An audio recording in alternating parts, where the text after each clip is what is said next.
Hey y'all, welcome to another Shadowlands dungeon guide. This one's focused on the Mists of Tirna Scithe. Luckily there is a summoning stone right outside, and as always this is going to be in chronological order. That way you can pause and play throughout while you're doing the dungeon yourself. There's a lot of benefits of having a Nightfae in the party. This initial skip right here is quick and easy to get directly into some mobs and skip some while you're at it. This mob is going to have a couple mechanics. The first one's going to be an overgrowth.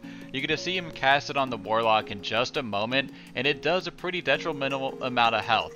So make sure you're keeping that person up, as well as if you're a DPS, make sure you break them out of the roots right after. He's also going to cast a frontal cone on players, so make sure you're not standing in that. At the end of killing them, they do cast a tranquility on the group, so go ahead and drink up instead of trying to heal everyone up. You're then going to run into these big old Drust Bow Breakers. They're going to cast thorns underneath the players that slow them. Make sure you're getting out of that. And at 50% health, they're going to use Furious Thrashing, which is going to do quite a bit of damage every second for 6 seconds. So be ready to get some AoE healing out on your party. Right after that last pack, you can go over here if you're Nightfae and actually open up these brambles. And there's going to be a couple different mushrooms you can grab.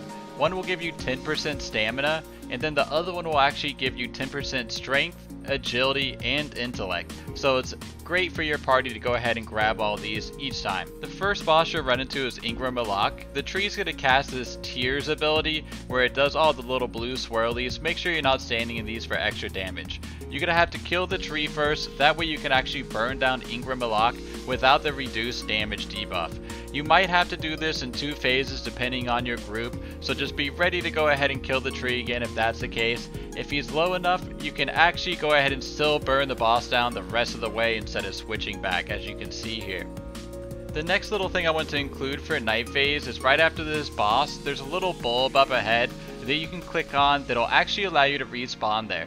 Make sure you click on the text, because as of beta, if you just click on the bulb and not accept the respawn point, it doesn't actually give it to you. And then we're going to move directly into the matching game. Now this is where it gets fun. With pugs, this is going to be a giant pain. Hopefully enough people have watched videos to figure out what's going on. But you're going to have 2 different symbols, either a flower or a leaf. And with the flower or the leaf, it will either be completely filled in, it'll be an outline of the actual symbol, or there will be a circle around the entire thing. So you're going to want to find which one is absolutely different. So here you can see there's a flower completely filled in initially, and then I'm going to run over here and check the next symbol. If you're a healer, you should have plenty of time to do this for the group in a low key. The next one is a leaf that's filled in. So we have 2 filled in, a leaf and a flower, and then a flower outlined with a circle, and a leaf filled in with a circle. So we had 3 of those filled in, and then there's one that was completely empty as an outline. So I could tell right here right away that this is the one that's completely different, and this is going to be the way that we want to go. If you mess up, you start at the beginning and run through all of them again. We'll go ahead and hop right into Mistcaller next. Throughout the fights you're going to do dodgeball. Just make sure you're not standing directly where these arrows are pointing to avoid the damage. Eventually you'll see her spawn a little fox at some point. You're going to want to make sure you CC that and kill it as soon as possible, because if it hits someone, they get frozen for about 8 seconds. Here you're going to see the matching game again. An outline flower, an outline leaf, an outline flower, and then one leaf that's actually colored in. You'll know it's the leaf colored in because it's the one different from all the others. Make sure you kill the correct one. If you mess up, it really hurts. Right after this boss, you're going to hop off a waterfall. If you're the Nightfae, make sure you're getting this respawn point. You don't want to be the one accountable for this when you guys end up wiping and you have to run 5 minutes through the dungeon again just to get back to where you are.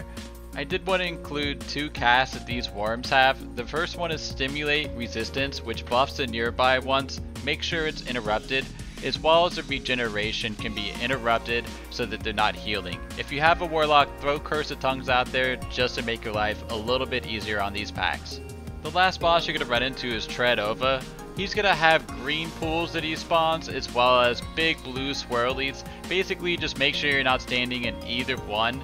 At some point he's going to link players together, so be ready to run apart from each other to break that link. will also spawn little ads. Make sure they're being killed because they will fixate a player, so if it's your healer, it can be sort of disastrous at some point. Other than that, that's basically the entire fight. If you've enjoyed this video, please hit that subscribe button and leave your comments below for me.